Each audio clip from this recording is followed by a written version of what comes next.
प्रश्नावली 13.6 प्रश्न संख्या है 7। लेड की पेंसिल है जो हम यूज करते हैं, लकड़ी के एक बेलन के अभ्यंतर में अंदर से ग्रेफाइट से बने ठोस बेलन को डालकर बनाई गई है। तो आपने पेंसिल देखी हुई है, देखो यहाँ पे एक सामने पेंसिल का चित्र है। इस पेंसिल, लकड़ी की पेंसिल में अंदर एक ग्रेफाइट की रॉड जो है, बेलनाकार रॉड डली होती है। इसको मैंने ऊपर से इसका चित्र लिया हुआ है, देखें इस तरह से ये लकड़ी है और लकड़ी के अंदर ये ग्रेफाइट का बेलनाकार रॉड जो है वो पड़ी होती है इसके अंदर। पेंसिल का व्यास 7 मिलीमीटर है और ग्रेफाइट का व्यास 1 मिलीमीटर है। पेंसिल की लंबाई 14 सेंटीमीटर है। तो लकड़ी का आयतन और ग्रेफाइट का आयतन ज्ञात कीजिए। तो हम देख रहे हैं कि पेंसिल जो है लकड़ी की बनी हुई है, बेलनाकार है और इसके अंदर लेड की रॉड जो है वो भी बेलनाकार है।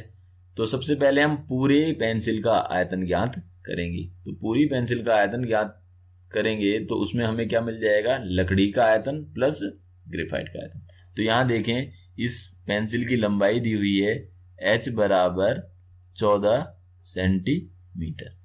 अच्छा यहां पे देखें, यहां पे ग्रेफाइट का व्यास 1 मिलीमीटर है। ये अंदर काला ग्रेफाइट है, इसका व्यास कितना है, यहां से यहां तक 1 मिलीमीटर। अच्छा, और पेंसिल का व्यास, तो पूरी पेंसिल का व्यास यानी कि वो पूरा, इसको मैं इस तरह से दिखा देता हूं यहां से यहां तक, ये तो ये कितना है 7 मिलीमीटर। तो सबसे पहले लिखते हैं पेंसिल का व्यास,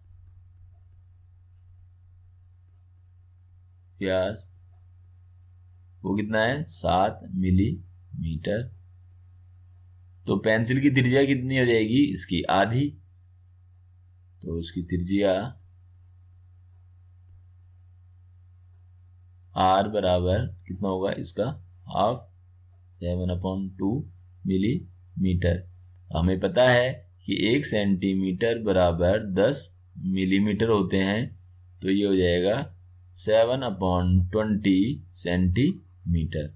और पेंसिल की जो लंबाई है, ऊंचाई जो है वो दी हुई है 14 सेंटीमीटर। तो ऊंचाई h बराबर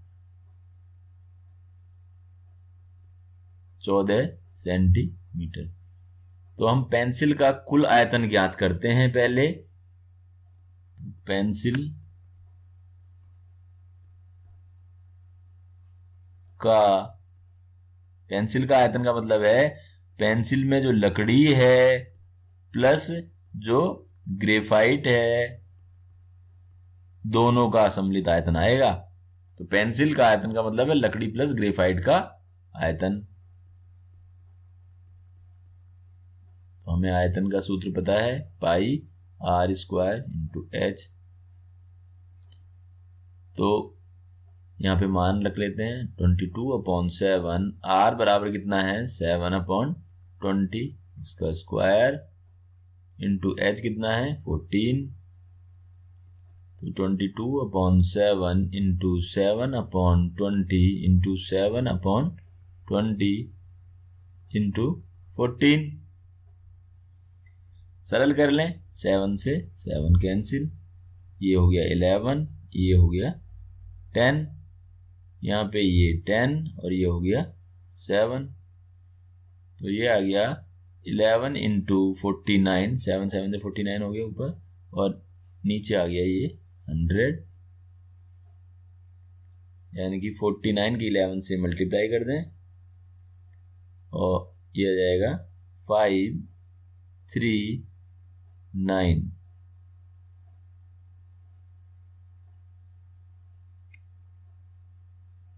और ये नीचे आ गया 100। डिवाइड करेंगे तो 5.39 सेंटीमीटर क्यूब। ये आ गया लकड़ी प्लस ग्रेफाइट का आयतन। कुल आयतन लकड़ी का है और ग्रेफाइट का, यानी कि कुल पेंसिल का आयतन हमको प्राप्त हो गया। लेकिन हमें क्या याद करना है, लकड़ी का आयतन अलग और ग्रेफाइट का आयतन अलग।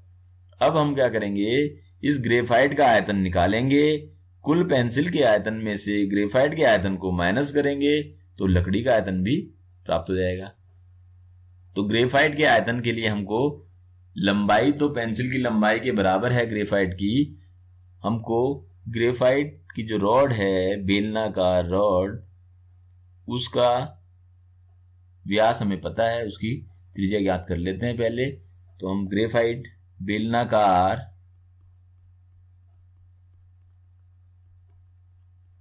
ग्रेफाइट की त्रिज्या, इसको मैं R1 लिख लेता हूं, तो R का प्रयोग मैं पहले कर चुका हूं ऊपर। R1 ये कितना हो गया, 1/2 मिलीमीटर, क्योंकि 1 तो इसका क्या है, व्यास है ग्रेफाइट का। इसको सेंटीमीटर में करेंगे तो 1/20 सेंटीमीटर। और इसकी जो ऊंचाई है, यानी इसकी लंबाई जो है, वो तो होगी जितनी पेंसिल की ऊंचाई है, 14 सेंटीमीटर। तो इसको मैंने H1 लिख लिया। अब देखें, ग्रेफाइट का आयतन, बेलनाकार ग्रेफाइट लिख देते हैं, बेलनाकार ग्रेफाइट